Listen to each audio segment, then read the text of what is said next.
Assalamualaikum warahmatullahi wabarakatuh. Ketemu lagi dengan Bapak dalam mata pelajaran matematik. Kita akan melanjutkan pembahasan kita bahwa minggu kemarin kita sudah menjelaskan tentang bagaimana cara mencari sebuah daerah solusi dari suatu pertidaksamaan. Kenapa itu harus dipahami? Karena sebetulnya itu merupakan serangkaian langkah yang harus dijalankan untuk bisa menemukan sebuah solusi dari suatu permasalahan program linear, gitu ya. Jadi minggu kemarin kita sudah membahas bagaimana cara membuat daerah solusi, bagaimana cara menentukan daerah solusi. Nah, untuk pertemuan kita kali ini kita akan membahas tentang langkah selanjutnya berkaitan dengan bagaimana cara menentukan solusi dari suatu permasalahan program linear. Apa yang harus kita pahami di dalam masalah program linear ini? Materi selanjutnya harus kalian pahami yaitu mengenai fungsi kendala dan fungsi tujuan. Ya. Bapak di sini sudah menuliskan fungsi kendala. Pertanyaannya adalah apa sih sebetulnya fungsi kendala itu? Fungsinya buat apa sih dalam permasalahan program linear? Oke. Pertama-tama kita definisikan dulu fungsi kendala. Fungsi kendala itu ini berbicara tentang pembatas. Pembatas dari apa? Pembatas dari variabel keputusan. Jadi sebetulnya berbicara tentang fungsi kendala, ini di dalamnya berupa fungsi-fungsi, biasanya di atas dua fungsi, atau sistem persamaan linear dua variabel, atau sistem pertidaksamaan linear dua variabel. Kemudian setelah kita bisa menggambarkan dari setiap fungsi tersebut, kita dituntut untuk menentukan daerah solusinya. Jadi sebetulnya langkah yang kemarin kita bicarakan itu dipakai di dalam menentukan fungsi kendala. Gitu ya. Jadi langkah kita yang sekarang ini berbicara tentang pembatas dari variabel keputusan. Kenapa ada kata pembatas? Karena nanti setelah kita buat grafik, setelah kita buat gambar dari persamaan atau pertidaksamaan linear dua variabel, kita akan menentukan pembatas yang merupakan daerah solusi. Gitu ya.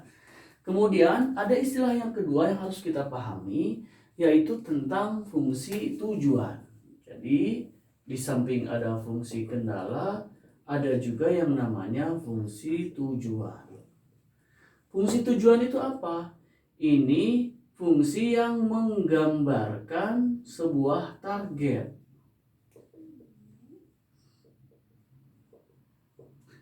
Target dari masalah program linear.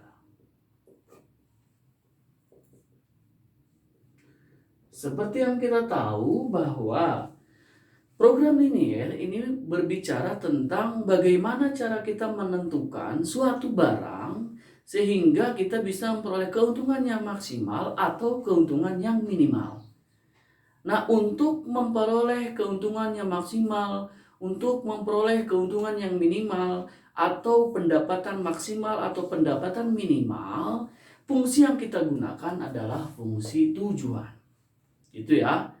Oke, nah untuk pertemuan kita kali ini, kita akan fokuskan di fungsi kendala terlebih dahulu. Jadi yang akan kita bahas sekarang adalah bagaimana cara menentukan pembatas dari masalah program linear.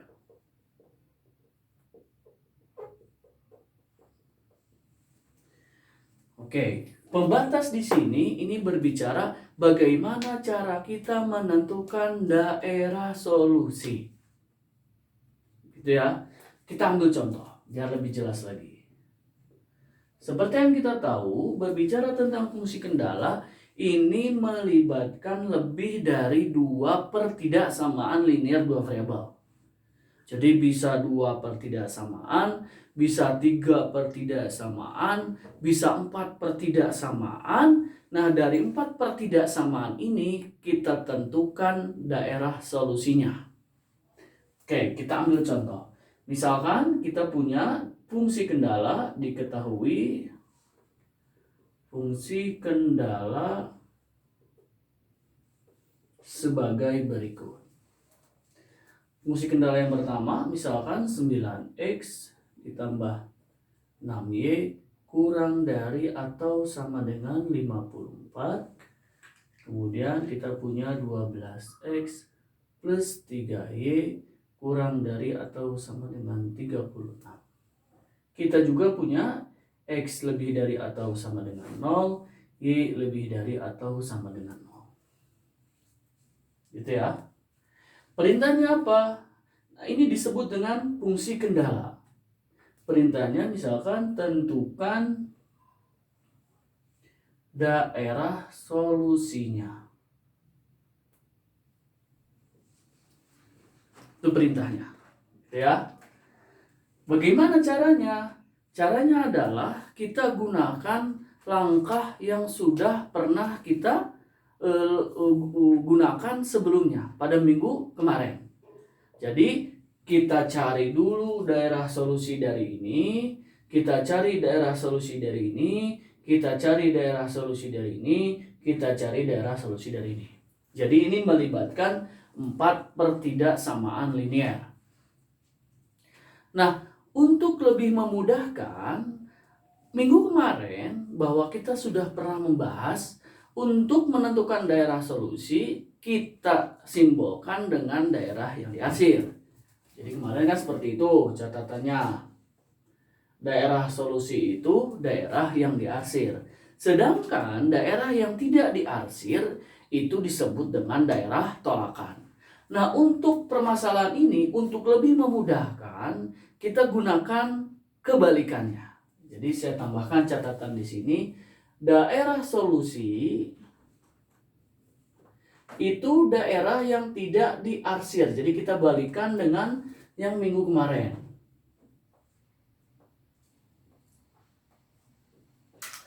Sedangkan daerah tolakan itu daerah yang diarsir. Gitu ya. Jadi catatan untuk menyelesaikan biar lebih mudah untuk menentukan daerah solusinya, dalam menentukan daerah solusi dari fungsi kendala ini, kita gunakan langkah kebalikan dari minggu kemarin. Daerah solusi itu daerah yang tidak diarsir, daerah tolakan itu adalah daerah yang diarsir. Oke. Sekarang kita langkah pertama berarti tentukan dulu titik potong atau titik koordinat dari setiap grafik. Berarti ini saya nambahkan ini nomor 1 aja. Saya kasih nomor 1. 54. Langkah pertama, misalkan X sama dengan 0, berarti 9 kali 0, 0. 6Y sama dengan 54, berarti Y sama dengan 54 bagi 6, berarti 9. Y sama dengan 9. Koordinat yang kita punya, ingat X, Y, berarti 0,9. Kemudian langkah kedua, misalkan Y sama dengan 0. 6 kali 0, 0. 9X berarti sama dengan 54. Berarti X sama dengan 54 bagi 9. Berarti X-nya 6. Berarti koordinat yang kita punya adalah 6,0. Itu ya. Kemudian setelah itu, untuk menentukan daerah solusi, pilih titik 0,0. Kemudian substitusikan ke sini. Jadi 9X plus 6Y kurang dari atau sama dengan 54. Kita ganti X-nya dengan 0, kita ganti Y-nya dengan 0. Berarti 9 kali 0 tambah 6 kali 0 kurang dari atau sama dengan 54. 9 kali 0, 0, 0 tambah 0, 0 kurang dari 54. Betul atau salah? Betul. Gitu ya. Selesai satu. Yang kedua sekarang. Yang kedua yang kita punya 12X plus 3Y kurang sama dengan berarti sini sama dengan 36. Misalkan X sama dengan 0, berarti 12 kali 0, berarti tinggal 3Y sama dengan 36, berarti Y sama dengan 12. Langkah kedua, misalkan Y sama dengan 0, berarti X-nya akan sama dengan 3. Ini koordinatnya 0,12, ini koordinatnya 3,0. Selanjutnya pilih titik 0,0, kita substitusikan ke 12x plus 3y kurang dari atau sama dengan 36. Kita substitusikan 12 kali 0 tambah 3 kali 0 kurang dari atau sama dengan 36. Ya. Ini 0 juga 0 kan gitu ya. Kurang dari 36. 0 kurang dari 36. Benar. Oke. Kemudian kalau untuk X lebih dari 0, Y lebih dari 0, berarti kita gambarkan dulu aja. Karena ini sebetulnya akan lebih mudah ketika kita lihat dalam bentuk grafiknya. Oke, ini langkah-langkahnya.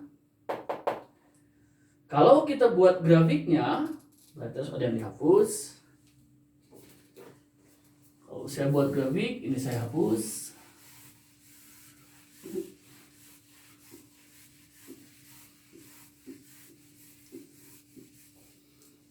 Ini soalnya silakan dicatat terlebih dahulu biar nanti nyambung ya.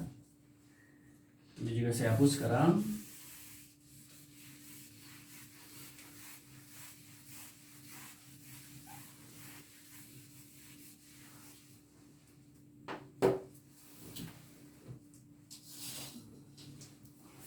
Oke, kita akan buat grafiknya.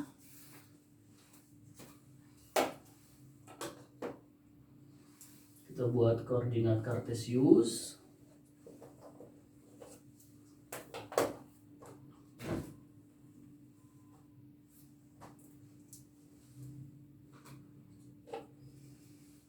Misalkan ini sumbu X, ini sumbu Y. Kita lihat titik-titik yang pertama dulu, 0,9 dengan 0,12. Boleh Pak dalam bentuk skala? Boleh saja. Jadi kita misalkan di sini 9.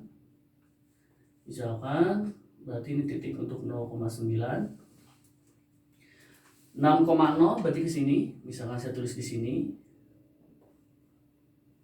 6 ya, 6 agak jauh aja. Oke, ini 6 ya. Ini koordinat untuk 0,9, ini koordinat untuk 6,0.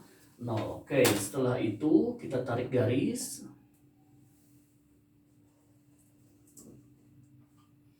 Selesai. Kemudian karena ini bernilai benar, berarti daerah solusinya mendekati titik 0,0, berarti kan ke sini. Ya kan? Ini daerah solusinya. Tetapi karena kita sudah sepakat daerah yang diarsir itu daerah tolakan, berarti daerah tolakannya kebalikannya, berarti ke atas. Berarti saya arsir ke sini. Ini yang saya arsir sebagai daerah tolakan.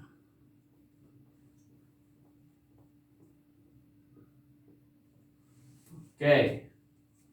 Selesai satu. Kemudian yang kedua sekarang kita punya di situ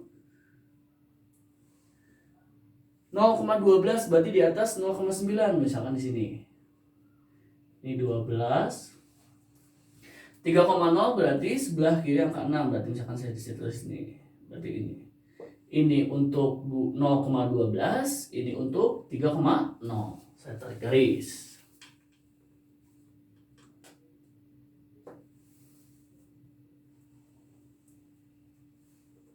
Oke. Karena bernilai benar, berarti daerah solusinya mendekati 0,0. Karena tadi kita sudah sepakat daerah yang ditolak itu daerah yang diarsir, berarti daerah arsirannya ke atas. Ini daerah yang ditolak.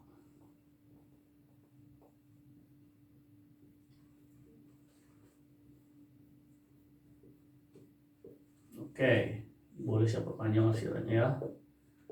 sebetulnya, karena kan garisnya bisa saya perpanjang. Oke, sekarang untuk X lebih dari atau sama dengan 0. Kita lihat di sini. Untuk X lebih dari sama dengan 0, daerahnya kemana? Ke kanan kan ya? Ya kan? Yang kita tahu untuk X lebih dari atau sama dengan 0 itu daerahnya ke kanan. Karena kan ini 1, 2, 3, 4, 5, 6. Karena lebih dari 0 itu bernilai positif. Berarti ke kanan.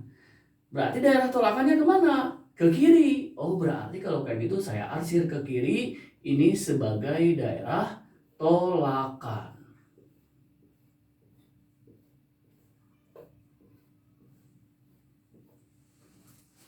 Ini untuk X lebih dari atau sama dengan 0.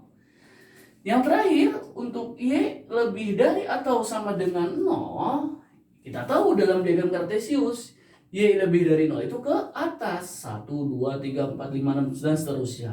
Sedangkan untuk Y kurang dari 0 itu ke bawah. Negatif 1, negatif 2, negatif 3, dan seterusnya. Sehingga ke atas itu daerah solusi, ke bawah itu merupakan daerah tolakan. Berarti saya arsir ke mana? Ke bawah.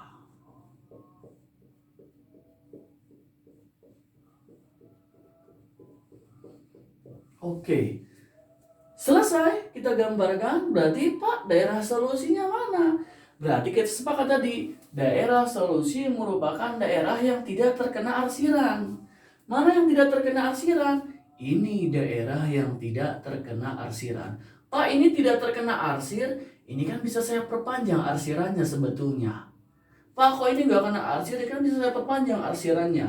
Pak, kok ini nggak kena arsir, ini bisa saya perpanjang juga arsirannya. Tapi yang pasti, yang tidak terkena arsiran, ini daerahnya. Jadi dibatasi oleh mana? Nah, ini pembatas tuh. Jadi fungsi kendala tuh menentukan pembatas. Ini pembatas yang pertama, ini pembatas yang kedua, ini pembatas yang ketiga. Kalau 0,0 pembatas bukan, nggak usah lah, nggak usah dimasukkan ya.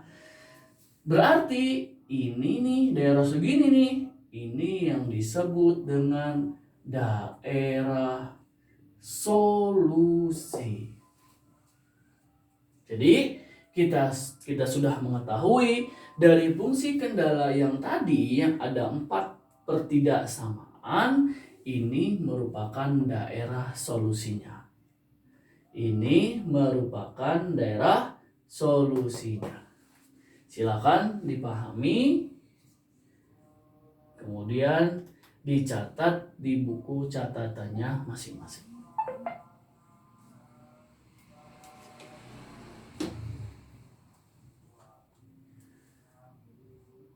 Oke, itu yang kita pelajari hari ini, yaitu bagaimana caranya kita menentukan sebuah daerah solusi dari fungsi kendala yang diketahui.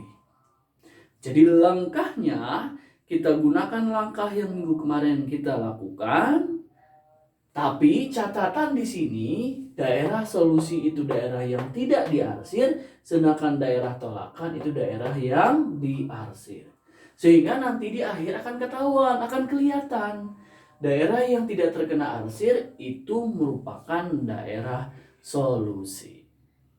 Oke, itu yang kita pelajari hari ini. Sehingga tugasnya apa? Soalnya seperti apa? Oke, saya kasih sekarang. Ini soal yang harus kalian kumpulkan di Google Form.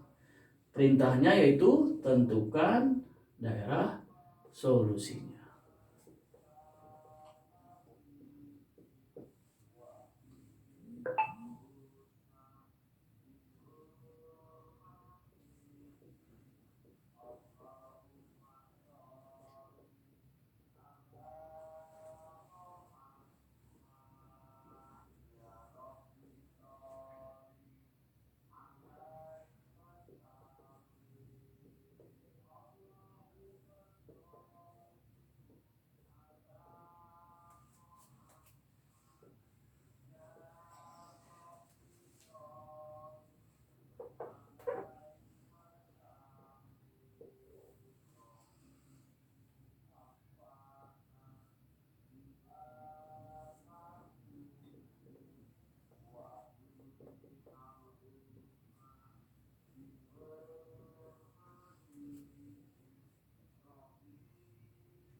Oke, ini ada 2 soal.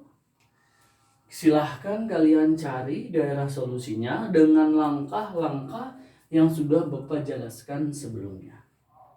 Cukup untuk pertemuan kita kali ini.